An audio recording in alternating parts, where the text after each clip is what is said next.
नमस्कार दोस्तों, स्वागत है आपका हमारे YouTube चैनल में। दोस्तों, हमारी आज की घटना की शुरुआत उत्तर प्रदेश के कानपुर जिले से होती है और वहीं पर एक गांव पड़ता है और उसी गांव में रहने वाला सुशील कुमार जो कि इस गांव से 10 किलोमीटर दूर एक कारखाने में मेहनत मजदूरी का काम किया करता था। सुनील कुमार इस कारखाने में मेहनत मजदूरी करके अच्छे खासे पैसे कमा लिया करता था। लेकिन सुशील कुमार जितने भी पैसे मेहनत मजदूरी करके इस कारखाने से कमाया करता था, उन सारे पैसों को वो शराब में उड़ा दिया करता था।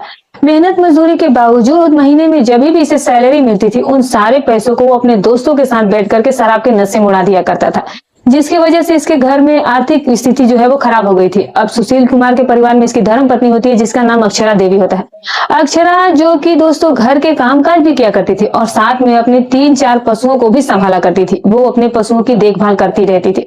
अक्षरा जो थी वो हर रोज सुबह के करीब 8 बजे के आसपास अपने खेत में पशुओं को चारा लेने के लिए चली जाया करती थी। अक्षरा के पास अपने खेत नहीं थे, बल्कि दूसरी जमींदारों के खेत से वो चारा काट करके लाया करती थी। अब अक्षरा देवी के अलावा इस परिवार के अंदर सुशील कुमार का एक छोटा भाई भी होता है, जिसका नाम गौरव होता है। गौरव जो कि एक कारखाने के अंदर ही सिक्योरिटी गार्ड का काम किया करता था।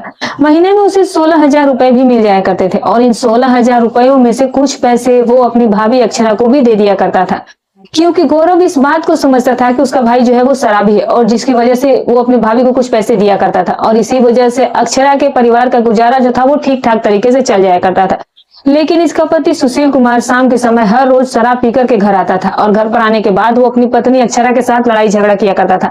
लड़ाई झगड़ा इतना ज्यादा बढ़ जाया करता था कि जिसको देखने के बाद गौरव का इस परिवार के अंदर मन नहीं लगा करता था। लेकिन गौरव की मजबूरी थी कि उसकी शादी तक नहीं हुई थी और जिस वजह से वो अपने भाई और भाभी के साथ ही रहा करता था। लेकिन आगे भविष्य में चल करके अक्षरा देवी और जो अक्षरा का देवर होता है गौरव, वो दो बड़े बड़े कांड करने वाले थे और जिसके बारे में ना तो अक्षरा का पति सुशील जानता था और ना ही खुद अक्षरा जानती थी। दिन जो थे वो ऐसे ही गुजरते चले जाते हैं और एक तारीख आ जाती है 4 दिसंबर 2025 का दिन। सुबह के करीब 8 बजे के आसपास का वक्त होता है। अक्षरा का पति सुशील मेहनत मजदूरी करने के लिए अपने कारखाने में जा चुका होता है और दूसरी तरफ अक्षरा देवी का जो देवर गौरव होता है वो भी घर से खाना खाने के बाद अपने कारखाने में सिक्योरिटी गार्ड की नौकरी करने के लिए चला जाता है और फिर इसके बाद घर में अकेली अक्षरा रह जाती है। करीब 10 बजे के आसपास अक्षरा ये सोचने लग जाती है कि पशुओं के लिए उसके चारा भी काट करके लाना है और इस तरह से अक्षरा जो है वो अपने घर का दरवाजा बंद करती है और दराती लेकर वो अपने खेतों में चली जाती है और खेतों में जाने के बाद वो किसी गांव के जमींदार से किसी खेत से चारा काटना शुरू कर देती है। जैसे ही अक्षरा चारा काट रही होती है तो उसी समय गाँव का जमींदार कदम सिंह अपने खेत में चला जाता है और वो कदम सिंह जमींदार के ही खेत से चारा काट रही होती है। कदम सिंह जमींदार देखता है कि उसके खेत से उसके ही आंखों के सामने कोई महिला चारा काट रही होती है और ये बात कदम सिंह से बर्दाश्त नहीं होती है और फिर इसके बाद कदम सिंह जो होता है वो उस महिला के पास चला जाता है। कदम सिंह जैसे ही अक्षरा देवी के पास जाता है तो देखता है कि सामने तो अक्षरा जो है वो चारा काट रही होती है। लेकिन कदम सिंह एक ऐसा जमींदार होता है जो कि नाड़े का ढीला होता है, जो कि महिलाओं में काफी रुचि रखा करता था और फिर इसके बाद ये कदम सिंह इस महिला अक्षरा के पास आता है और फिर इसकी खूबसूरती को वो ऊपर से नीचे की ओर निहारना शुरू कर देता है। इसकी सुंदरता कदम को काफी पसंद आ जाती है। कदम सिंह अपने मन में सोचने लग जाता है कि अक्षरा जो है वो वाकई में खूबसूरत महिला है, ये गांव की सबसे खूबसूरत महिला है, किसी ना किसी तरीके से इसे आज हासिल करना ही पड़ेगा। और जब ऐसे ऐसे ख्याल उसके मन में आना शुरू होता है तो फिर कदम जो है वो इस महिला अक्षरा से कहने लगता है कि तुम जो है वो मेरे सामने ही अपने पशु के लिए चारा काट रही हो, लेकिन तुमने मुझसे एक बार भी ये नहीं पूछा कि आपके खेत से चारा काटूं या ना काटूं। तो दोस्तों इसके बाद जो अक्षरा होती है वो कहने लगती है कि अगर मैं आपसे पूछती तो वैसे भी आप मना नहीं कर पाते और कदम सिंह इसके इशारों को समझते हुए कहने लगता है कि देखो, हमारे खेत में दूर दूर तक फिलहाल कोई नहीं है और खेत में अभी तुम भी अकेली हो और मैं भी अकेला हूं, तो क्यों ना इस बात का फायदा उठाया जाए। अक्षरा जैसे ही जमींदार कदम सिंह की इन बातों को सुनती है दोस्तों, तो फिर वो मुस्कुराते हुए कहने लगती है कि देखिए जमींदार साहब, मुझे आपके खेत से फ्री में चारा भी काटना है और साथ में मुझे कुछ पैसे भी आपको देने पड़ेंगे। अब जैसे ही पैसों की बात आती है तो कदम सिंह कहने लग जाता है कि तुम मेरे खेत से हर रोज फ्री में चारा ले जा सकती हो और मैं तुम्हें कुछ पैसे भी दूंगा, लेकिन आज तुम्हें मेरे साथ मेरे ही खेत के अंदर वक्त गुजारना पड़ेगा। अब अक्षरा जो होती है वो इससे भी 4 कदम आगे थी। अक्षरा उससे कहने लगती है कि मैं तुम्हारे साथ वक्त गुजारने के लिए बिल्कुल तैयार हूँ, लेकिन पहले तुम्हें मुझे पैसे देने पड़ेंगे। कदम सिंह उसी समय अपने जेब से 2200 रुपए निकालता है और इस महिला को दे देता है। कदम सिंह अब कहने लगता है कि चलो अब हमारे जो ईख के खेत है वहां पर हम लोग चलते हैं। लेकिन जैसे ये बात अक्षरा सुनती है तो अक्षरा कदम सिंह से कहने लग जाती है कि पहले किसी सावधानी का इस्तेमाल करना पड़ेगा। कदम सिंह को जैसे ये बात कही जाती है तो फिर वो समझ जाता है कि महिला का इशारा जो है वो कॉन्डोम की तरफ है। कदम के पास उस समय ऐसी कोई चीज नहीं थी। कदम सिंह जो था वो अब इस महिला से कहने लगता है कि कोई बात नहीं, अभी मैं गांव में जाता हूँ और गांव के किसी दुकान से मैं तुरंत ये खरीद करके लाता हूँ। और फिर इसके बाद कदम सिंह अपनी मोटरसाइकिल लेकर उसी समय गांव में जाता है और गांव में किसी मेडिकल शॉप पर जाता है और वहां से वो कॉन्डोम खरीद ली जाती है। और फिर उसे खरीदने के बाद कदम सिंह सीधे ही अपनी मोटरसाइकिल लेकर के वापस से खेत में आ जाता है। और तब तक अक्षरा भी चारा काट चुकी होती है। अक्षरा को पैसे पहले ही मिल चुके होते हैं। और फिर इसके बाद कदम सिंह जैसे ही अक्षरा के पास आता है उसे कहता है कि चलो अब मेरे साथ एक के खेत में चलो। और फिर उसके बाद ये अक्षरा जो होती है वो खुद ही इस कदम सिंह के साथ एक के खेत के अंदर चली जाती है। अब जैसे ही दोनों एक के खेत में पहुंच जाते हैं तो फिर इसके बाद दोनों की ही मर्जी से, दोनों की रजामंदी से इन दोनों के बीच में गलत रिश्ते बनना शुरू हो जाते हैं। और दोस्तों इस गलत काम को तब तक किया जाता है जब तक कि दोनों का मन नहीं भर जाता है, दोनों की मन को शांति नहीं जब तक पूरी हो जाती है। और फिर जैसे इन दोनों का ये काम खत्म हो जाता है तो फिर इसके बाद कदम सिंह इसे कहने लगता है कि पहले तो मुझे तुम्हारा फोन नंबर चाहिए। और फिर इसके बाद अक्षरा जो है वो इसे अपना मोबाइल नंबर दे देती है। और फिर इसके बाद कदम सिंह कुछ और पैसे देता है और कहता है कि हर दूसरे तीसरे दिन तुम मुझसे मिलती रहना। अब इसके बाद अक्षरा से ये कहा जाता है कि तुम हर रोज मेरे खेत से फ्री में बेझिझक चारा ले जा सकते हो। और इस तरह से जो अक्षरा होती है और जो ये कदम सिंह होता है, इसका जो प्रेम प्रसंग होता है वो वहीं से शुरू हो जाता है। और फिर इसके बाद ये महिला चारा काटने के बाद अपने गांव में वापस आ जाती है। लेकिन ये बात किसी को कानों कान भनक तक नहीं पड़ी थी कि इन दोनों ने आज कोई कांड किया है। और फिर दोस्तों इस तरह से कदम सिंह अब जब भी इस महिला अक्षरा के पास फोन कॉल किया करता था, ये महिला अक्षरा जो थी वो तुरंत ही इसके खेत में चली जाया करती थी। और खेत में जाने के बाद अक्षरा जो थे और जो कदम सिंह थे वो दोनों ही एक के खेत में जाकर के अपनी अपनी जरूरतों को पूरा कर लिया करते थे। और कदम सिंह इसके बाद इसे कुछ पैसे भी दे देता है, जिसके बाद अक्षरा देवी और ज्यादा खुश रहने लगी थी। अक्षरा की जो आर्थिक जरूरतें थी वो पूरी होने लगी थी, यहाँ तक कि उसकी शारीरिक जरूरतें भी पूरी होनी शुरू हो गई थी। लेकिन अब कदम सिंह की हिम्मत इतनी ज्यादा बढ़ जाती है कि कदम सिंह जो है वो इस महिला अक्षरा के घर पर भी आना जाना शुरू कर देता है। और जैसे ही आना जाना शुरू कर दिया जाता है तो फिर अब अक्षरा के कुछ पड़ोसियों को इस बात की भनक लग जाती है। लेकिन इसके बावजूद भी एक तारीख आ जाती है, 11 दिसंबर 2025 का दिन, सुबह के करीब 10 बजे के आसपास का वक्त होता है। अक्षरा जो होती है उसका पति जो था वो कारखाने में जा चुका था और उसका देवर भी कारखाने में चला गया था। घर पर अक्षरा जो थी वो बिल्कुल अकेली थी। उसी समय कदम सिंह जमींदार अक्षरा देवी के पास फोन कॉल करता है और उसे कहता है कि मैं तुम्हारे घर पर अभी तुमसे मिलने के लिए आना चाहता हूँ। अक्षरा भी बिना डरे कहती है कि तुम बेशक घर पर आ सकते हो, लेकिन तुम्हें अगर कोई देख लिया तो फिर कदम सिंह जो है वो बिना डरे अपने घर से मोटरसाइकिल उठाता है और सीधे इस महिला के घर पर आ जाता है। इस महिला अक्षरा देवी के घर का दरवाजा खटखटाया जाता है और फिर अक्षरा अपने घर का दरवाजा खुलती है। लेकिन आज कदम सिंह को दोस्तों इसके एक पड़ोसी कमल सिंह ने देख लिया था। और कमल सिंह जैसे ही कदम सिंह उसे घर पर आते जाते देखता है तो फिर कमल ही अपने मन में ये सोचने लग जाता है कि इस बात के बारे में इसके देवर गौरव को तो जरूर बताना चाहिए। और इस तरह से दूसरी तरफ जो कदम सिंह और जो महिला अक्षरा देवी होते हैं दोस्तों, वो अपने गलत काम को अंजाम देते हैं। और फिर कदम सिंह इसे कुछ पैसे देकर के इसके घर से चला जाता है। लेकिन जैसे ही शाम का वक्त होता है तो पड़ोसी जो कमल सिंह होता है वो सीधे गौरव से जा मिलता है और गौरव से वो कहने लगता है कि तुम्हारी ये जो भाभी है अक्षरा, ये अब गलत रास्ते पर चल पड़ी है। तुम्हारे पीठ के पीछे कदम सिंह जमींदार तुम्हारे घर पर आता है और घर पर आने के बाद तुम्हारी भाभी अक्षरा के साथ ही मिलता भी है। मैं उसे हर दूसरे तीसरे दिन तुम्हारे घर पर आते जाते हुए देखता हूँ। अब कमल जैसे ही अपने दोस्त गौरव को ये बात कहता है तो गौरव को इस चीज से काफी ज्यादा गुस्सा आने लग जाता है। गौरव अपने मन में सोचने लग जाता है कि आज अभी इसी समय भाभी से इस बारे में मुझे बात किसी भी तरह करनी होगी। शाम के करीब 7 बजे के समय होता है। गौरव जो है वो अपने घर पर आता है और फिर इसके बाद गौरव अपनी भाभी अक्षरा से पूछने लग जाता है कि भाभी, हमारे घर पर एक जमींदार जो है वो हमारे पीठ पीछे क्यों आता है और तुम उसके साथ अपना वक्त गुजारती हो। जैसे ही ये बात अक्षरा देवी से कही जाती है तो जो अक्षरा देवी है वो इस बात से नहीं डरती है। अक्षरा कहने लग जाती है कि तुम्हारा जो भाई है, जो सुशील है, कुमार है, वो तो बिल्कुल शराबी बन चुका है। आज तक उसने मुझे छुआ तक नहीं है और ना ही वो मुझे कभी पति वाला प्यार देता है और ना ही मेरी पैसों की भी जरूरत को वो पूरी करता है। इसके बाद गौरव जैसे ही अपनी भाभी की इन बातों को सुनता है तो फिर उसको इस चीज से बहुत गुस्सा आ जाता है। गौरव कहने लगता है कि भाभी, आज के बाद अगर कदम सिंह हमारे घर पर आया तो फिर उसकी लाश ही अब यहाँ से वापस जाएगी। लेकिन अक्षरा कहती है कि फिर मेरी जरूरतों का क्या होगा, मेरी शारीरिक जरूरतें हैं, मेरी आर्थिक जरूरतें हैं, भला उनको कौन पूरा करेगा अगर तुम ऐसा करोगे। तो गौरव कहने लगता है कि वो सारी जरूरतें मैं तुम्हारी पूरी करूंगा, तुम्हें आर्थिक रूप से बिल्कुल भी नहीं गुजरने दूंगा, तकलीफ नहीं आने दूंगा और साथ में तुम्हारा भी ख्याल रखूंगा। और इस तरह से जैसे भाभी और देवर इस तरह से बातचीत कर रहे होते हैं तो उसी समय सुशील भी अपने कारखाने से घर पर लौट आता है और इस तरह से भाभी और देवर जो है वो चुप हो जाते हैं। दोस्तों फिर इसके बाद जो अक्षरा होती है वो पूरे परिवार के लिए खाना तैयार करती है और फिर पूरा परिवार जो है वो मिल बैठ करके खाना खाता है। और इस तरह से अभी बात आई गई हो जाती है। 2-4 दिनों का वक्त भी गुजर जाता है और एक तारीख आ जाती है 15 दिसंबर 2025 का दिन। सुबह के करीब 8:30 बजे के आसपास का वक्त होता है। आज सुशील कुमार जो है वो अपने कारखाने में मेहनत मजदूरी करने नहीं जाता है। दूसरी तरफ इसका भाई जो गौरव था वो भी आज अपने कारखाने में मेहनत मजदूरी करने के लिए नहीं जाता है। और अक्षरा जो थी वो अपने घर पर ही बैठी हुई थी, वो घर का काम कर रही थी, कपड़े धो रही थी। और आज गौरव की नजरें जैसे ही अपनी भाभी अक्षरा पर पड़ती है तो फिर वो उसकी खूबसूरती को देखकर गौरव जो है वो अपने मन में सोचने लग जाता है कि आज तो मुझे अपनी भाभी के साथ खेत में चले जाना चाहिए। और खेत में जाने के बाद वो अपनी भाभी अक्षरा देवी के साथ वक्त गुजारना चाहता था। और फिर इसके बाद गौरव अपनी भाभी अक्षरा से कहने लगता है कि भाभी आज मैं भी अपने कारखाने में काम करने नहीं गया हूँ, ड्यूटी नहीं गया हूँ, क्योंकि आज मैं आपके साथ खेत में जाना चाहता हूँ। जैसे ये बात अपनी भाभी से कही जाती है तो फिर अक्षरा तुरंत समझ जाती है कि उसका जो देवर है वो उसके साथ वक्त गुजारना चाहता है।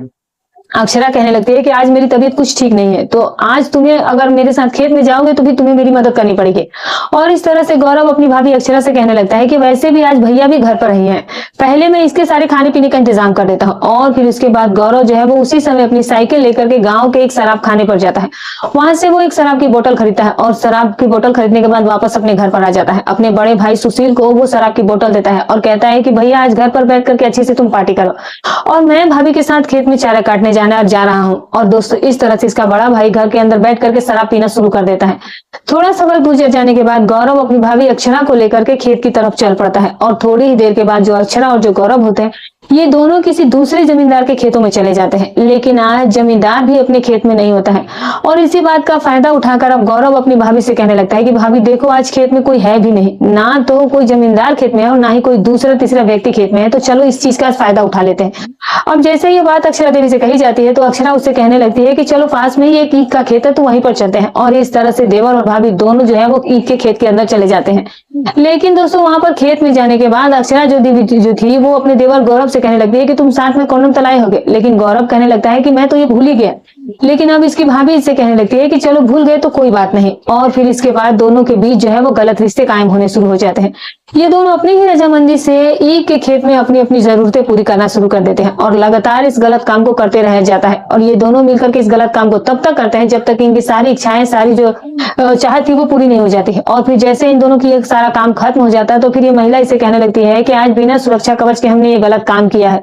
लेकिन यहाँ पर इसका देवर गौरव कहने लग जाता है कि इसमें मेरी गलती नहीं है बल्कि तुम्हारी भी इसमें गलती है। और इस तरह से अब अक्षरा जो है वो अपने देवर गौरव को समझाना शुरू कर देती है। लेकिन आज इन दोनों ने सावधानी नहीं बरती थी और जिसकी वजह से आगे भविष्य में चल करके इन दोनों के साथ बहुत बड़ी घटना घटने वाली थी। और इस तरह से ये सारा काम खत्म करने के बाद देवर भाभी खेत से चारा काटते हैं और चारा काटने के बाद शाम के समय ही वो अपने घर पर लौट आते हैं। और फिर इस तरह से जो अक्षरा देवी होती है वो कामकाज में व्यस्त हो जाती है। और इस तरह से जब भी अक्षरा देवी को और इसके देवर गौरव को मौका मिलता था तो वो अपने गलत रिश्ते कायम कर लिया करते थे। और फिर दोस्तों जो गौरव होता है इसको जरूरत के हिसाब से कुछ पैसे भी दिया करता था। और इस तरह से देवर और भाभी का जो प्रेम प्रसंग होता है वो यहाँ से शुरू हो जाता है। लेकिन कोई भी इस चीज के बारे में नहीं जानता था कि आगे भविष्य में चल करके इन दोनों के साथ क्या होने वाला था। दिन जो थे वो गुजरते चले जा रहे थे और एक तारीख आ जाती है 22 दिसंबर 2025 का दिन। इन कुछ दिनों के दौरान ही इस महिला के मन में ये विचार आने शुरू हो जाते हैं कि वो अपने देवर के साथ ही वक्त गुजारती है और कभी कभी वो जमींदार कदम सिंह के साथ भी वक्त गुजारती है। और इस तरह से अक्षरा की अब ये जरूरतें जो थी वो धीरे धीरे बढ़ना शुरू हो जाती है। अक्षरा जो थी वो किसी तीसरे गैर मर्द के बारे में सोचना शुरू कर देती है। और जैसे ही वो ये सारी बातें सोच रही होती है तो सुबह के करीब 11 बजे के आसपास ये अपना मोबाइल फोन उठा करके देखना शुरू करती है। जैसे ही मोबाइल फोन देख रही थी तो वो मोबाइल फोन जो है उसके हाथ से नीचे छूट जाता है और वो पानी के अंदर गिर जाता है। मोबाइल फोन जैसे ही बाल्टी के अंदर गिर जाता है तो फिर इसका मोबाइल फोन जो था वो खराब हो जाता है और जो है वो बिल्कुल ही अब निराश हो गई थी। अक्षरा जो थी वो अब अपने मन में ये सोचने लग जाती है कि उसका मोबाइल तो खराब हो चुका है और इसको अब उसे ठीक भी करवाना होगा और इसके लिए इसे अच्छे खासे पैसे भी देने पड़ेंगे। शाम के करीब 6:30 बजे के आसपास अक्षरा जो है वो अपने घर से बाहर निकलती है और फिर वो एक मोबाइल शॉप पर चली जाती है। मोबाइल शॉप पर एक लड़का बैठा था जिसका नाम जतिन होता है। जतिन एक ऐसा लड़का था जो कि गैर औरतों में दिलचस्पी रखा करता था। और जैसे ये महिला इस जतिन के दुकान पर पहुंचती है और अंदर जाती है तो जतिन की नजर जो है वो इस महिला पर पड़ जाती है। जतिन जैसे इस महिला की खूबसूरती और सुंदरता को देखता है तो फिर वो इस पर काफी ज्यादा मेहरबान हो जाता है। जतिन अपने मन में सोचने लग जाता है कि महिला जो है वो दिखने में काफी ज्यादा खूबसूरत है तो किसी न किसी तरीके से इसे हासिल जरूर करना चाहिए। लेकिन अक्षरा देवी तो इस जतिन पर डोरे डालने आई थी। वो तो अपना इससे मोबाइल फोन ठीक करवाना चाहती थी और फ्री में ही वो अपना फोन ठीक करवाना चाहती थी। वो तो खुद पहले से इन चीजों के लिए तैयार थी। अब जैसे ही अक्षरा इस जतिन लड़के से कहती है कि मेरा फोन जो है वो पानी में गिर गया और देखिए बंद हो गया है, जल्दी से आप इसे ठीक कर दीजिए। जतिन उस मोबाइल फोन को चेक करता है और कहने लगता है कि इसमें 2200 से 2300 रुपए का खर्चा आएगा। और जैसे ही इतने पैसों की बात की जाती है तो फिर ये महिला अक्षरा कहने लगती है कि देखो इस समय तो मेरे पास पैसे नहीं है लेकिन अगले महीने मैं तुम्हें पैसे जरूर दे दूंगी। जतिन जो था वो अब इस बात का फायदा उठाने उठाने के बारे में सोचने लग जाता है। जतिन कहने लगता है कि भाभी आपको पैसे देने की कोई जरूरत है ही नहीं, मैं आपका फोन फ्री में ठीक कर सकता हूँ, लेकिन बस इसकी कीमत मैं आपसे वसूल करूंगा। अब जैसे ही अक्षरा इस जतिन की ऐसी बातों को सुनती है तो मुस्कुराते हुए कहने लगती है कि तुम पहले मोबाइल फोन ठीक तो कर दो, और सामने ही मेरा घर है और मैं अपने घर में अकेली ही रहती हूँ, तुम किसी भी समय मेरे घर पर आकर के इस मोबाइल फोन की कीमत मुझसे वसूल कर सकते हैं। अब जतिन जो था वो वहां पर बेहद खुश हो जाता है। जतिन कहने लगता है कि मैं आधे घंटे में ही आपका फोन ठीक करके आपके घर पर लेकर के आ रहा हूँ। और इस तरह से अक्षरा देवी उसी समय मोबाइल फोन देने के बाद अपने घर पर वापस लौट आती है। लेकिन ठीक आधे घंटा का वक्त गुजरने के बाद जतिन जो था वो इसका मोबाइल फोन ठीक कर चुका होता है। और फिर इसके बाद जो जतिन होता है इसका मोबाइल फोन ठीक करने के बाद इसके घर के दरवाजे पर आकर के दस्तक देना शुरू करता है। और जैसे ही अक्षरा देवी के घर के दरवाजे पर दस्तक दी जाती है तो अक्षरा जो है वो अपने घर का दरवाजा खोलती है और देखती है कि सामने मोबाइल शॉप का मालिक जतिन खड़ा होता है। और जतिन को देख करके ये महिला इतनी खुश हो जाती है कि इसकी खुशी का कोई ठिकाना नहीं रहता है, क्योंकि अक्षरा ने इसे भी अपने जाल में फंसा लिया था।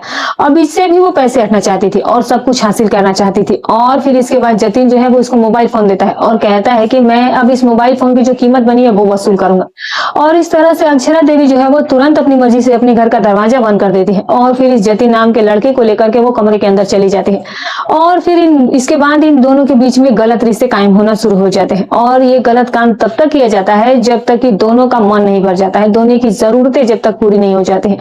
और जैसे ही इन दोनों की ये सारी जरूरतें पूरी हो जाती है तो फिर उसी समय घर के दरवाजे पर दस्तक होना शुरू हो जाती है। घर के दरवाजे पर जैसे ही दस्तक दी जाती है तो फिर इसके बाद ये जो महिला होती है, जो अक्षरा देवी होती है, वो घर का दरवाजा खोलती है और देखती है कि इसके सामने इसका देवर गौरव खड़ा हुआ था। अब गौरव को देख करके इसके माथे पर पसीना आना शुरू हो जाता है, लेकिन ये महिला वहां पर चुपचाप खड़ी रह जाती है। इसके बाद गौरव जैसे ही घर के अंदर जाता है और कमरे के अंदर जाता है तो गौरव की आंखें फटी की फटी रह जाती है। गौरव देखता है कि उसके घर के कमरे के अंदर मोबाइल शॉप का जो दुकानदार मालिक होता है वो जतिन आपत्तिजनक स्थिति में पाई जाता है। और जैसे ही जतिन को आपत्तिजनक स्थिति में देखा जाता है तो गौरव को वहां बहुत ज्यादा गुस्सा आ जाता है। गौरव जतिन की वहीं पर पिटाई करना शुरू कर देता है, लेकिन जतिन भी अच्छा खासा हेल्दी लड़का था, इसे धक्का देकर के इसके घर से वो भागने में कामयाब हो जाता है। लेकिन इसके बावजूद भी गौरव का जो गुस्सा होता है वो 7वें आसमान पर चढ़ा हुआ था। गौरव अपने मन में सोचने लग जाता है कि जो उसकी भाभी है वो इस जतिन के साथ भी अब अपना वक्त गुजारने लगी है, जमींदार के साथ भी ये गलत काम करती है और मेरे साथ भी ये सारा काम करती है, और फिर भी इस महिला का जो मन है वो भर नहीं रहा है। गौरव को इस बात से काफी ज्यादा गुस्सा आ जाता है। उसी समय गौरव अपने घर का दरवाजा बंद करता है और फिर अपनी भाभी को पकड़कर घसीट करके कमरे के अंदर ले जाता है। और देखते ही देखते गौरव अपने भाभी के हाथ पैर जो है वो रस्सी से बांध देता है, इसके मुंह में कपड़ा तक ठूस दिया जाता है। और फिर इसके बाद गौरव जो है वो अपनी भाभी अक्षरा के साथ गलत काम करना शुरू कर देता है और इस गलत काम को काफी देर तक वो करता ही रह जाता है। गौरव इस बात को भूल जाता है कि उसका जो भाई है सुशील कुमार वो भी किसी भी समय घर वापस लौट सकता था, और होने वाला भी यही था दोस्तों। थोड़ी देर के बाद घर के मुख्य दरवाजे पर दस्तक होना शुरू हो जाती है, लेकिन दरवाजा जो है वो खोला नहीं जाता है। और घर के दरवाजे पर दस्तक देने वाला अक्षरा का पति और जो सुशील कुमार होता है वो होता है। और सुशील ने आज इतनी ज्यादा पी भी नहीं रखी थी, लेकिन सुशील जो है इस चीज से बहुत ज्यादा गुस्सा आने करने लगता है। वो सोचने लग जाता है कि आखिर घर का दरवाजा जो है वो खोला क्यों नहीं जा रहा है, और इस तरह से सुशील जो है वो अपने घर का दरवाजा तोड़ना शुरू कर देता है। घर के दरवाजा को तोड़ने में भी वो कामयाब हो जाता है। सुशील जो है वो घर का दरवाजा तोड़ करके जैसे ही घर के कमरे के अंदर जाता है तो उसकी आंखें फटी की फटी रह जाती हैं। सुशील कुमार देखता है कि उसका भाई गौरव उसकी पत्नी अक्षरा के साथ गलत काम कर रहा होता है, उसके हाथ पैर भी रस्से से बंधे पड़े हुए थे। बस इसी बात पर सुशील को काफी ज्यादा गुस्सा आ जाता है। उसी समय सुशील जो है अपने घर में हथियार ढूंढना शुरू कर देता है। घर के अंदर एक कुल्हाड़ी पड़ी हुई थी, सुशील उस कुल्हाड़ी को उठा करके अपने भाई गौरव के सिर पर मार देता है, और जिसकी वजह से गौरव जो है वो तुरंत नीचे गिर जाता है, उसके सिर से खून बहना शुरू हो जाते हैं। गौरव चिल्लाते हुए अपने भाई से कहने लगता है कि तुम्हारी जो पत्नी है ये वो गैर मर्दों के साथ अपना कई मर्दों के साथ वक्त गुजारती है। मोबाइल शॉप जतिन अभी मिला है, तुम्हारे घर जमींदार भी आता है, और फिर बचे हुए समय में ये महिला मेरे साथ भी ये गलत काम करती है। लेकिन इस बात पर सुशील को इतना ज्यादा गुस्सा आ जाता है दोस्तों कि वो गुस्से के वशीभूत होकर के उस कुल्हाड़ी को अपने भाई के सिर में तब तक मारता है जब तक उसका भाई जो है वो गौरव दम ना तोड़ दे। और जैसे ही गौरव अपने दम तोड़ देता है फिर सुशील कुमार की हद यहीं पर नहीं खत्म होती है, बल्कि सुशील जो होता है वो अपनी पत्नी की तरफ बढ़ता है और फिर वो अपनी पत्नी के सिर में भी एक कुल्हाड़ी मार देता है। और जैसे ही वहां पर कुल्हाड़ी मारी जाती है तो इसकी पत्नी जो है वो चीखना चिल्लाना शुरू कर देती है, और ये चीख पुकार की आवाज जो है वो पड़ोसियों तक भी पहुंचना शुरू हो जाती है। पड़ोसी जन जो है वो अपने घरों से निकलना शुरू हो जाते हैं, यहाँ तक कि इसके घर के अंदर भी प्रवेश कर जाते हैं, लेकिन कमरे का दरवाजा अंदर से बंद कर दिया गया था। और जैसे ही पड़ोसी जन दरवाजा तोड़ने की कोशिश करते रहते हैं तो उसी समय जो सुशील कुमार होता है वो अपनी पत्नी अक्षरा के सिर में 4-5 बार कुल्हाड़ी मार चुका होता है, और जिसकी वजह से अक्षरा जो है वो मौके पर ही दम तोड़ देती है। और जैसे ही अक्षरा देवी की मौत हो जाती है और पड़ोसी पड़ोसी जन घर के अंदर प्रवेश करते हैं तो पड़ोसी जन देखते हैं कि पास में उसके भाई गौरव की भी लाश पड़ी थी और उसके ही पास में इस अक्षरा देवी की भी लाश पड़ी हुई थी। पड़ोसी जन जो है वो उसी समय नजदीकी पुलिस स्टेशन में फोन कॉल करते हैं और तकरीबन आधे घंटे का वक्त हो जाने के बाद मौके पर पुलिस पहुंचती है और फिर पुलिस इसके बाद गौरव और अक्षरा का 100 पोस्टमार्टम लिया जाता है, उसे पोस्टमार्टम के लिए भेज दिया जाता है। लेकिन पुलिस को इस बात के बारे में अभी कुछ भी नहीं पता था कि आखिर इस हत्याकांड को अंजाम क्यों दिया गया था। और फिर इसके बाद पुलिस जो है वो इस सुशील कुमार को गिरफ्तार करके पुलिस स्टेशन ले जाती है और वहां पर जब सुशील से पूछताछ शुरू की जाती है तो सुशील जो है वो अपनी पूरी कहानी पुलिस के सामने रख देता है। सुशील कहता है कि उसका भाई जो है वो उसकी पत्नी के साथ ही गलत काम कर रहा था और उसकी पत्नी जो अक्षरा है उसके कई मर्दों के साथ गलत रिश्ते रहे हैं। और पुलिस जैसे ही सुशील की सारी कहानी को सुनती है तो फिर इसके खिलाफ वो एक चार्जशीट दायर करती है। लेकिन इस पूरे घटनाक्रम के दौरान सुशील ने अपनी पत्नी अक्षरा और अपने भाई गौरव के साथ जो किया था क्या वो सही था या गलत था, दोस्तों कमेंट करके जरूर बताइएगा। तो दोस्तों ये रही कहानी। दोस्तों हमारी कहानी सुनाने का उद्देश्य किसी की भावनाओं को ठेस पहुंचाना नहीं, ना ही किसी के दिल को आहत करना है, बस केवल आपको सतर्क करना है, आपको जागरूक करना है। तो फिर मिलूंगी किसी ऐसी घटना के साथ, तब तक अपना और अपने परिवार का ख्याल रखें।